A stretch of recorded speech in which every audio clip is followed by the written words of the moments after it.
신경 신앙 고백하시면서 새벽기도 시작하겠습니다. 나는 전능하신 아버지 하나님, 천지의 창조주를 믿습니다. 나는 그의 유일하신 아들, 우리 주 예수 그리스도를 믿습니다. 그는 성령으로 잉태되어 동정녀 마리아에게서 나시고 본디오 빌라도에게 고난을 받아 십자가에 못 박혀 죽으시고 장사된 지 사흘 만에 죽은 자 가운데서 다시 살아나셨으며 하늘에 오르시어 전능하신 아버지 하나님 우편에 앉아 계시다가 거기로부터 살아있는 자와 죽은 자를 심판하러 오십니다. 나는 성령을 믿으며 거룩한 공교회와 성도의 교제와 죄를 용서받는 것과 몸의 부활과 영생을 믿습니다. 아멘. 찬송가 435장 함께 하시겠습니다. 찬송가 435장입니다.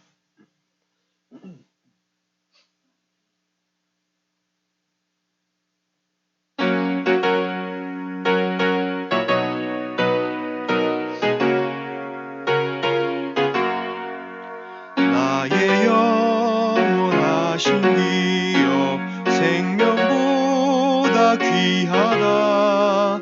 나의 갈 길 다가도록 나와 동행하소서. 주께로 가까이 주께로 가오니 나의 갈 길 다가도록 나와 동행하소서. 세상 부귀 안일함과 모든 명예 버리고 험한 길을 가는 동안 나와 동행하소서. 주께로 가까이 주께로 가오니 나의 갈 길 다가도록 나와 동행하소서. 어두운 골짝 지나가며 험한 바다 건너서 천국 문에 이르도록 나와 동행하소서. 주께로 가까이 주께로 가오니 나의 갈 길 다가도록 나와 동행하소서.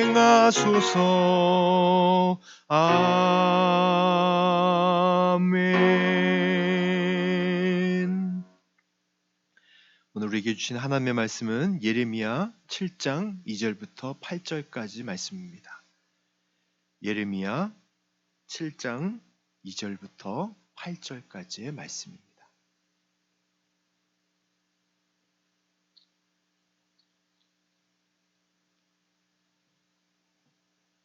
우리 말씀 한 목소리로 함께 받들어 읽겠습니다.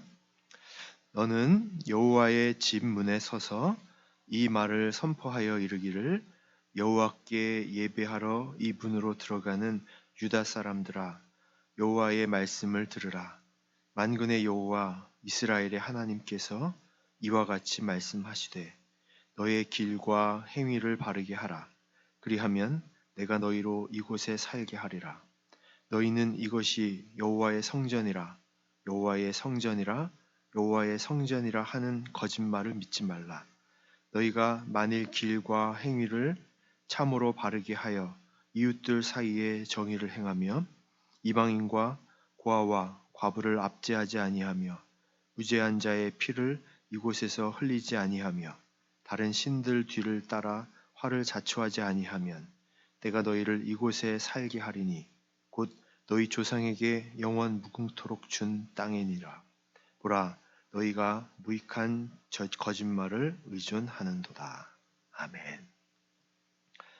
우리는 하나님께서 써가시는 이야기, 바로 그것이 성경이죠. 그 하나님의 이야기들을 살펴보고 있습니다. 그래서 이스라엘 백성이 가나안 땅에 정착했고 그곳에서 왕을 달라 했고, 그래서 어제 새 왕 바로 사울 다윗, 솔로몬 왕까지 이야기를 살펴보았습니다. 공동체나 나라나 분열이 생긴다는 것은 참으로 고통스러운 일입니다. 우리나라는 오랫동안 남과 북으로 나뉘어져 있습니다. 그리고 동과 서로 지역적으로도 분열이 되어 있고 세대 간의 갈등, 또 최근에는 남성과 여성이라는 젠더의 분열까지도 있죠. 이 분열과 분리는 갈등을 만들어내고 거기에는 반드시 고통이라는 것이 뒤따르게 됩니다. 하나님의 백성 이스라엘은 솔로몬 왕 이후에 남과 북으로 나뉘게 됩니다. 먼저 북왕국을 좀 살펴보겠습니다. 북왕국 이스라엘의 초대 왕이 여로보암이죠. 이 여로보암이 첫 번째 했던 일은 북왕국의 예배처소를 만들었습니다. 이스라엘 백성은 절기마다 예루살렘으로 가서 하나님을 예배했습니다. 그런데 남과 북으로 나뉘어지다 보니까 북왕국에 있는 사람들이 절기마다 이 남왕국 쪽에 있는 그 성전으로 향하여 나아갈 수가 없었습니다. 여로보암은 하나님을 예배하는 장소 때문에 골칫거리가 되기 전에 북왕국에 2개의 예배처소를 마련합니다. 2개의 금송아지를 만들어서 2군데다가 만들어서 설치를 합니다. 그리고는 이렇게 말합니다. 너희는 하나님을 예배하기 위해 아주 오랫동안 예루살렘으로 내려갔다. 이제는 예루살렘은 잊어라. 너희를 애굽에서 이끌어낸 너희의 신이 여기 있다. 이 말씀 어서 많이 들어본 것 같죠. 이스라엘 백성이 출애굽을 해서 모세가 시내산에 도착했을 때, 모세나 산꼭대기에 있을 때 그들이 우리를 인도하여낼 신을 만들어 달라 했을 때 금송아지를 만들죠. 그리고 금송아지를 보고 이렇게 말하죠. 너희를 애굽에서 인도하여낸 신이다, 이렇게 말합니다. 바로 그 얘기를 똑같이 하는 겁니다. 그래서 금송아지 하나는 베델에, 하나는 단이라는 곳에 둡니다. 북왕국의 가장 남쪽 끝과 북쪽 끝에 세우고 거기에서 너희들 예배하면 된다, 이렇게 정해놓은 것입니다. 그런데 이것은 10계명의 처음 2계명을 어긴 겁니다. 첫 번째, 하나님 외에는 다른 신을 섬기지 못한다. 두 번째, 어떠한 것으로도 우상을 만들지 말아라. 이 2가지 큰 계명을 어긴 것이죠. 결국 북왕국이 시작이 됐는데 이 시작부터 타락의 길을 걷기 시작한 것입니다. 그래서 북왕국 왕의 이야기들을 들을 때마다 계속 반복되는 이야기가 있어요. 주께서 보시기에 악한 일을 행했다. 주께서 보시기에 악한 일을 행했다가 북왕국의 이야기에 계속 반복됩니다. 그런데 그렇게 악한 일을 행했던 왕 중에서도 최고의 왕은 바로 아합 왕이겠죠. 아합은 이방 여인 이세벨과 결혼을 합니다. 그리고 이세벨이 믿었던 신 바알을 데리고 들어오고 그 바알을 열광적으로 숭배합니다. 바알은 비와 번개, 불과 번식 이런 것들을 관장하는, 또 풍작을 보장해 준다고 믿었던 가나안의 신이었습니다. 이렇게 하나님을 떠나 우상을 숭배하는 이스라엘 백성을 위해서 하나님은 예언자를 보내주시죠. 예언자를 통해서 하나님의 메시지를 전달하십니다. 예언자는 이스라엘의 왕권을 견제하는 데 아주 중요한 역할을 합니다. 예를 하나 들어보면 다윗이 간음하고 살인죄를 저질렀을 때 다윗에게 나가서 그것을 지적했던 사람이 있습니다. 그게 바로 예언자 나단이었습니다. 그러니까 왕이었던 다윗에 대하여 그를 지적하면서 그를 견제하고 그가 바른 길로 갈 수 있도록 했던 사람이 바로 예언자였습니다. 이렇듯 우상 숭배에 빠져 있었던 그 북왕국 이스라엘에게 하나님께서 그 아합 왕을 맞서서 말할 수 있도록 내세운 예언자가 있었습니다. 그 예언자가 바로 엘리야입니다. 아합과 이세벨 그리고 엘리야의 대표적으로 이 대결했던 장면이 갈멜산에서 일어나죠. 3년간 비가 내리지 않았습니다. 가뭄이 극심했습니다. 북왕국을 가뭄이 덮친 거죠. 그러니까 비를 내리게 할 참신이 누군지를 대결합니다. 그래서 2마리 소를 잡아서 제단 위에 올려놓고 아합의 예언자들이 먼저 불을 내려달라고, 그래서 이 제물을 불살아달라고 자기의 신들에게 요청합니다. 또 엘리야는 하나님께 불을 내려달라고 요청하죠. 그러니까 결국은 불로 응답하신 신이 참 신이다, 이렇게 인정하자는 거였어요. 그래서 바알과 아세라 신을 믿은 예언자들 800명이 자기들의 신에게 부르짖습니다. 그들이들 하던 대로 피가 흐를 때까지 자기 몸을 자해야 합니다. 근데 아무 소리도 없었죠. 또 아무 대답도 없었고 아무 기척도 없었습니다. 저녁이 되었어요. 이제 엘리야가 나섭니다. 처음에 했던 일이 뭐예요? 제단을 물로 흠뻑 적십니다. 왜 그렇게 했냐면 제단 위에 만약에 불이 붙었다. 그것은 물로 가득 흠뻑 적셔 있는 제단이 사람이 불을 붙일 수는 없는 일입니다. 하나님이 불을 내리시는 거 아니면 이 불은 달리 설명할 길이 없는 상태를 만든 것입니다. 그리고 하나님께 기도하죠. 주님 응답해 주십시오. 이 백성이 주님이 참 하나님이라는 사실을 알게 해 주십시오 라고 기도하자 하늘에서 불이 내려와 재물은 물론이요 나무와 돌과 흙과 심지어 물까지 다 불사르게 됩니다. 하나님이 살아계시다는 확실한 증거가 나타난 것이죠. 이제 그렇게 확실한 증거가 나타났음에도 불구하고 아합과 이세벨은 하나님께 돌아오지 않았습니다. 오히려 엘리야를 죽이려 들었죠. 마침내 아합과 이세벨은 이세벨을 향한 하나님의 인내심은 바닥이 났고 아합은 전투 중에 이세벨은 집 위층에서 내던져져서 죽게 됩니다. 하나님은 북왕국이 하나님께로 돌아오도록 계속 하기 위하여 계속 예언자를 보내죠.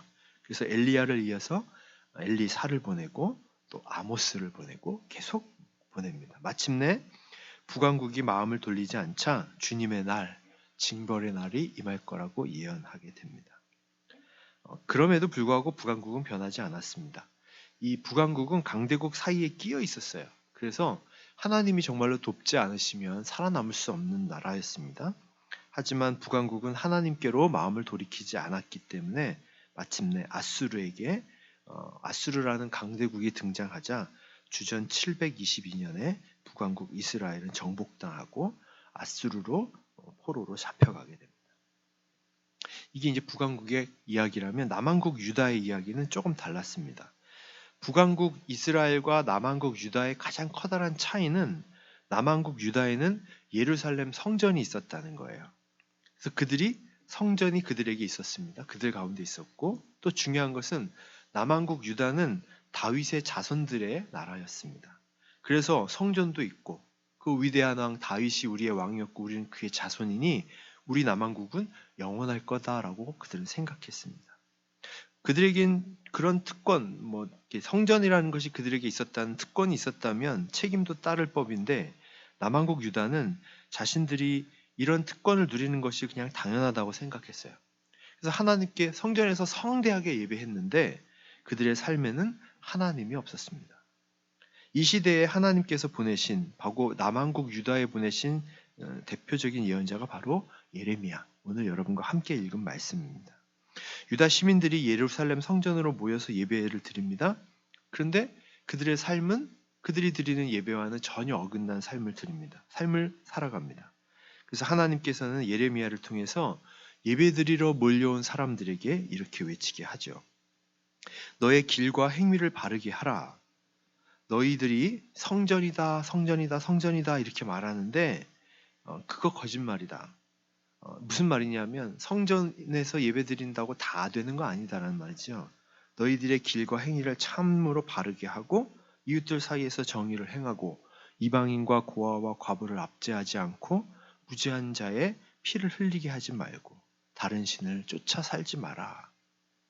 그걸 지켜내라는 것이죠. 너희들이 불순종하는 삶을 살면서 유다 백성이니 성전에서 예배드리고 성전이 우리 예루살렘에 있기 때문에 우리는 하나님의 심판을 받지 않을 것이고 영원할 것이다 라고 생각하지 말라는 말씀인 것입니다. 예레미야는 유다가 그 길을 바꾸지 않는다면 하나님께서 너희와 이 성전을 멸망하게 할 거라고 예언합니다. 유다 사람들이 예레미야의 이 반응에 어떻게 반응했을까요? 싫어했겠죠. 우리의 성전이 무너진다고 우리가 하나님께로부터 멸망당한다고 말이 안 되는 말이라는 거죠. 그래서 예레미야는 유다 백성에게 박해를 당합니다.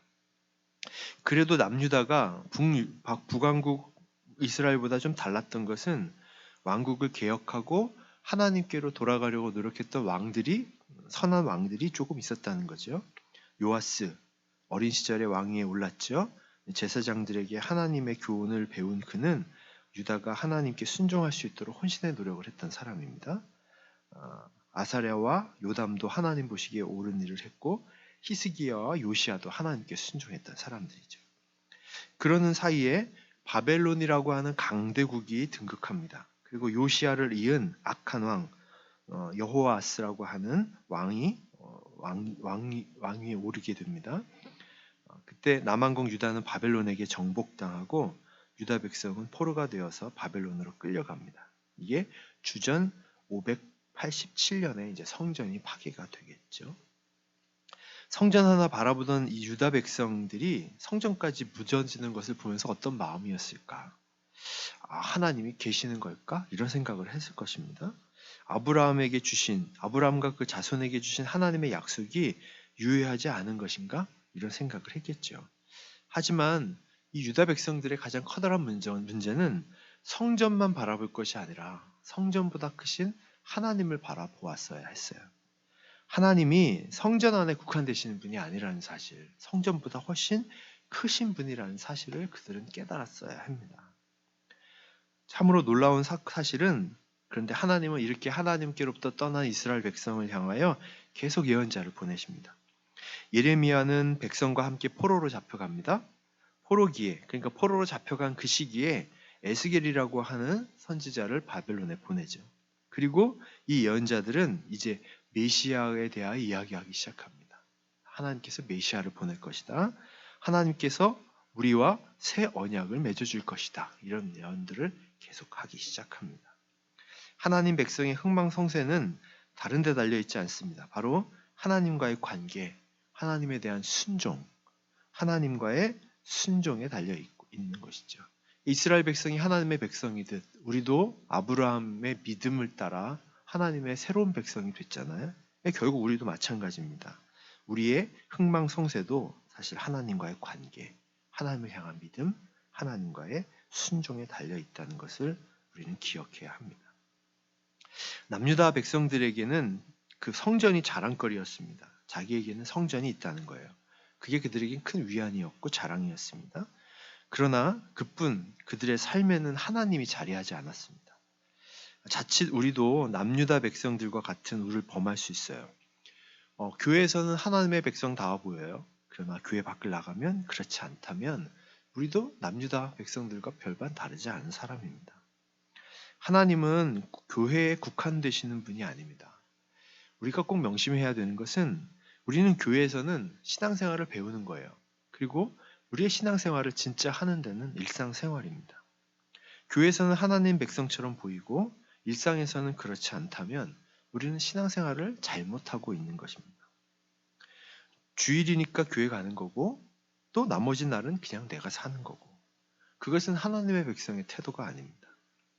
교회에서 하나님을 배우고 하나님의 백성의 삶이 무엇인지를 배우고 그리고 그것을 한 주간에 실천해내고 하나님과 함께 살아가는 것 그게 참다운 신앙생활입니다. 하나님께서 교회에서도 함께 하시죠. 주일날 우리 가운데 은혜를 내려주십니다. 월요일부터 시작하는 우리들의 삶에도 동일하게 역사하시고 동행하십니다. 그 하나님과 함께 우리들의 모든 삶을 살아가는 것 그게 바로 하나님의 백성들이 살아가야 할 방법이라는 것을 우리는 기억할 수 있어야 합니다. 지금까지 살펴본 이야기는 하나님의 백성인 이스라엘이 세워지고 이스라엘이 흥하고 이스라엘이 망하는 것에 대한 이야기였습니다. 근데 이 이야기는 이스라엘이 망했다고 끝나지 않습니다. 이제 하나님은 새 백성, 우리를 세우셔서 하나님의 그 계획, 뜻을 이루어 가신다는 것. 그것이 이제 또 계속되는 이야기입니다. 기대하고 또 함께 말씀을 나누었으면 좋겠습니다. 잠깐 기도하겠습니다. 하나님 진정한 왕을 두고 왕을 달라 했던 이스라엘 백성들. 그들에게 왕을 주었지만 하나님을 대신할 만한 왕은 없었습니다. 조금 선한 왕은 있었을 뿐 하나님을 대신하여 온전히 하나님의 백성을 이끌어갈 왕은 없었습니다. 우리의 진정한 왕은 오직 하나님이십니다. 성전이 그들을 보호한 것도 아니었고 성전을 대신 다른 성전을 두어 그곳에서 예배한다고 그들이 그것이 온전한 길도 아니었음을 우리는 북왕국과 남왕국을 통해 보았습니다. 하나님, 우리가 하나님 놓치지 않고 살게 하여 주시고 주님 전에 나왔을 때는 하나님 열심히 경배하고 열심히 하나님에 대하여 배우고 하나님의 백성의 살 길을 배우게 하시고 또 교회 밖 세상을 나아갔을 때는 배운 대로 실천하고 또 늘 함께 하시는 하나님과 함께 동행하는 삶을 살아내도록 역사하여 주시옵소서. 하나님의 새 백성이 된 우리가 바로 하나님의 백성이요. 또 그 하나님의 계획과 뜻을 이뤄가는 백성임을 잊지 않고 내가 바로 하나님의 백성이라는 사실을 기억하며 하루하루를 살아가도록 인도해 주시옵소서. 오늘도 주님의 백성으로 하루를 온전히 살아가고 또 승리하기를 소원하옵고 예수님의 이름으로 기도합니다. 아멘. 하늘에 계신 우리 아버지여, 이름이 거룩히 여김을 받으시오며 나라가 임하시오며 뜻이 하늘에서 이루어진 것 같이 땅에서도 이루어지이다. 오늘 우리에게 일용할 양식을 주시옵고 우리가 우리에게 죄 지은 자를 사하여 준 것 같이 우리 죄를 사하여 주시옵고 우리를 시험에 들게 하지 마시옵고 다만 악에서 구하시옵소서. 나라와 권세와 영광이 아버지께 영원히 쌓옵나이다. 아멘.